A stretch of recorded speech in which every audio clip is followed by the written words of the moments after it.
Praise the Lord. நல்லொரு நாளை ஆண்டவர் கொடுத்தக்காய் நாம் ஸ்தோத்திரம் செய்வோம். இந்த கால நேரத்தில் ஆவியானவர் நம்மோடு பேசுகிற வேத பகுதி யோவான் 1 அதிகாரம் 3 The Gospel Book of John, chapter 1, verse 3. சகலவும் அவர் மூலமாய் உண்டாயிற்று, உண்டானது ஒன்றும் அவராலே இல்லாமல் உண்டாகவில்லை.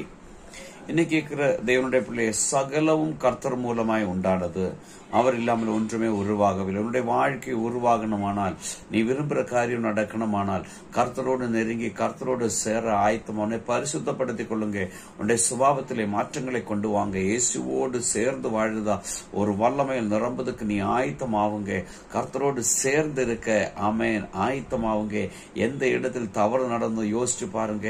இந்த நாளுடைய சூழ்நிலை ரொம்ப மோசமா இருக்கிறது, நீ ரொம்ப நொந்து போயிருக்கிறது. அருமை தேவ பிள்ளையே, உன்னுடைய குறையினாலேயா இந்த தவறுகள் நடந்து யோசித்து எந்த இடத்தில் சரிப்படுத்தணுமோ சரிப்படுத்தி தேவ சமூகத்தில் மனம் திரும்பி வருவது உண்மையானால், கர்த்தர் உங்களை ஆசீர்வதிச்சு எல்லா தேவைகளை சந்திச்சு வழி நடத்துவார். நல்ல ஆண்டவரை நன்றி செலுத்துகிறோம். இந்த கால நேரத்தில் இன்னைக்கு கேட்கிற ஒவ்வொரு பிள்ளைகளையும் இந்த வேதத்தின்படி பிதா குமார பரிசுத்தாவின் நாமத்தில் ஆசீர்வதிச்சு ஜெபிக்கிறோம். இயேசுவின் நாமத்தில் பிதாவே, ஆமென்.